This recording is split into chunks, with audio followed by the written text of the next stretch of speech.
नमस्कार, आप देख रहे हैं नवारा टाइम्स। मैं हूं केशव। इस वक्त आप देख रहे हैं कि राबड़ी आवास के बाहर मैं मौजूद हूं और सुबह 8 बजे से करीब 8 घंटे तक जो है सीबीआई की छापेमारी चली। सीबीआई की टीम ने राबड़ी देवी और तमाम जो लालू परिवार के लोगों से पूछताछ की, कोशिश की कि जो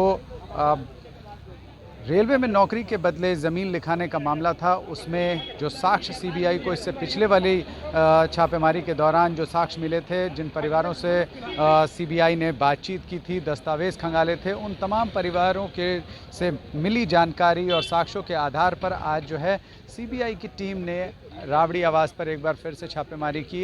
विधानसभा सत्र चल रहा है और होली का मौका है। ऐसे में सीबीआई के ऊपर आरजेडी की तरफ से गंभीर आरोप लगाए जा रहे हैं।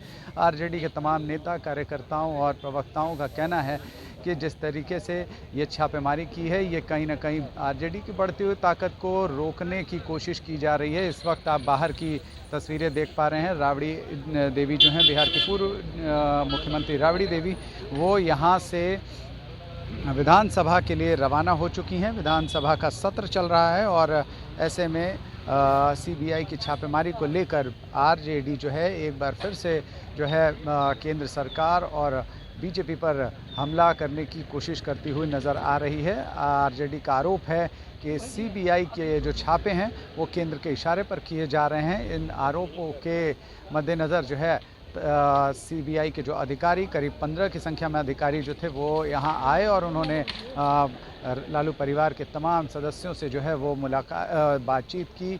उनसे बातचीत कर जो है तथ्यों को खंगालने की कोशिश की और दस्तावेज़ों को जो है वो मिलाने की कोशिश की। तो कहीं ना कहीं जो आप इस वक्त जो तस्वीरें देख रहे हैं, यहाँ से अब सन्नाटा होता हुआ नज़र आ रहा है। लेकिन आप मेरे दूसरी तरफ आप देख सकते हैं कि किस तरीके से सुरक्षा के इंतजाम किए गए थे, क्योंकि सीबीआई के अधिकारियों को लेकर जो है आरजेडी कार्यकर्ता जो हैं काफ़ी नाराज़ थे, गुस्से में नज़र आ रहे थे और उन्हें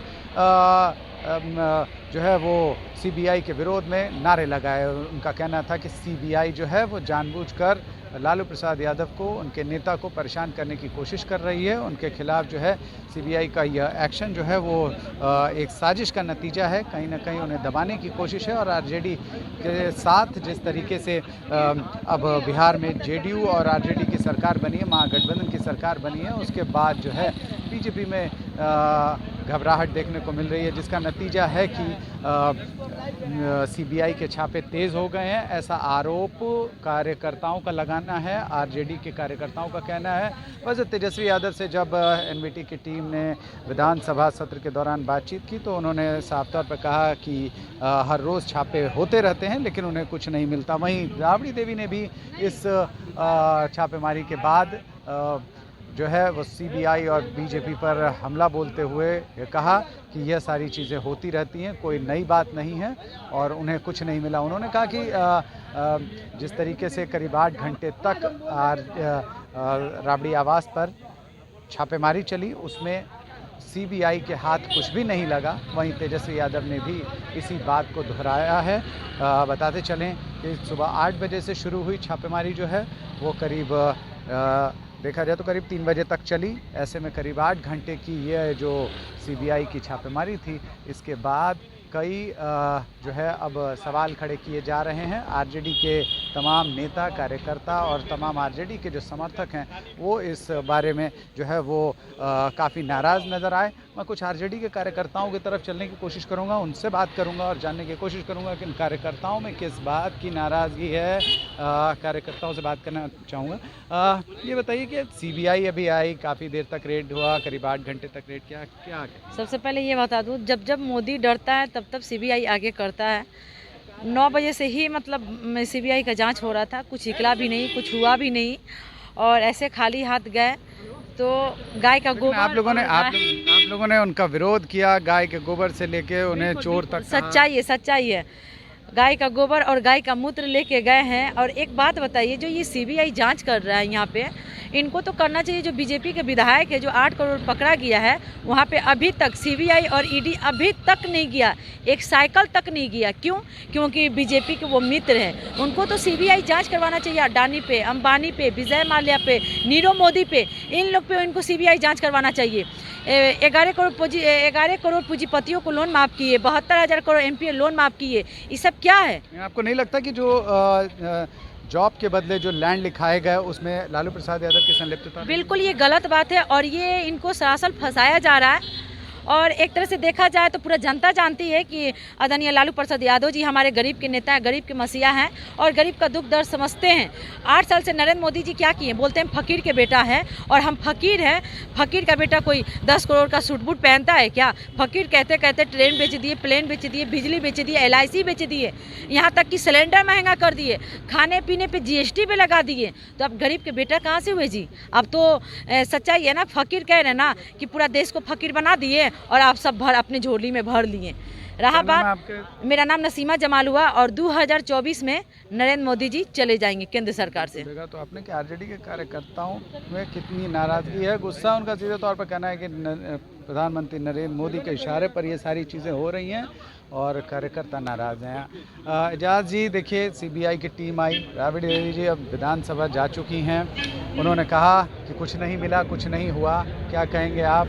सीबीआई को क्या मिला? आप लोगों ने सीबीआई के ये हम लोग पहले से कहते रहे हैं, कुछ मिलना नहीं है। और 15 तारीख को राउज एवेन्यू कोर्ट में सभी लोगों को प्रस्तुत होना है कोर्ट के सम्मन के बाद। कितनी तारीख को? 15 तारीख को। सीबीआई ने कहा है। सीबीआई नहीं, ये राउज एवेन्यू कोर्ट का सम्मन है।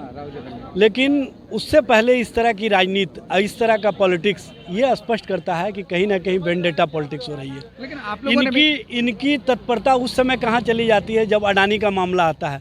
अडानी के मामले में माननीय सर्वोच्च न्यायालय ने भी संज्ञान लिया, लेकिन ये चुप्पी साधे हुए हैं अपने मित्र को बचाने के लिए, अपने दोस्त को बचाने के लिए। चाहे जितना भी प्रयास कर लें, इनके मित्र और दोस्त बचने वाले नहीं हैं। और जो सच्चाई है वो सामने आ जाएगा और सामने स्पष्ट रूप से आएगा। क्योंकि जनता के बीच में जो लोग रहते हैं और जनता के लिए जो काम करते हैं उनके पास कुछ होता नहीं है। लेकिन आप लोगों ने भी, आरजेडी कार्यकर्ताओं ने भी, जब सीबीआई की टीम बाहर निकल रही थी पिछली बार, उनके साथ धक्का मुक्की हुई, लेकिन इस बार भी आप लोगों ने उनके विरोध में नारे लगाए, देखो देखो चोर आया, कौन आया? हम लोग एक बात स्पष्ट कर देते हैं, राष्ट्रीय जनता दल का नेता और कार्यकर्ता इस मामले में हमेशा संयमित रहा, क्योंकि जनता की भावना है। लालू जी, राबड़ी देवी जी, तेजस्वी जी, तेज प्रताप जी, मीसा भारती जी, ये जनता के प्रतिनिधित्व करने वाली नेत्री और नेता हैं। तो स्पष्ट रूप से जो लोग हैं वो अपनी भावना का प्रकटीकरण करने के लिए पूरे राज्य भर से आए थे, तो उनका प्रकटीकरण है। कार्यकर्ता संयमित होकर के, चूँकि कार्यकर्ता को पता है कि यहाँ कुछ मिलने वाला नहीं है, इसीलिए इस तरह की भावना जो दिखी है वो आम लोगों की भावना है और आम लोगों की भावना को सबको समझना चाहिए, इतर जाकर के कोई सोचने की आवश्यकता नहीं है। जाजवन जिन्होंने साफ तौर पर कहा कि जिस तरीके से सीबीआई के अधिकारियों के खिलाफ जो नारे लगे वो आम जनता, आम कार्यकर्ताओं की भावना है, जो उनके जाते वक्त जो है उन्होंने नारेबाजी की और साफ तौर पर इसका विरोध जताया। सहयोगी रंजीत के साथ केशव सुमन सिंह।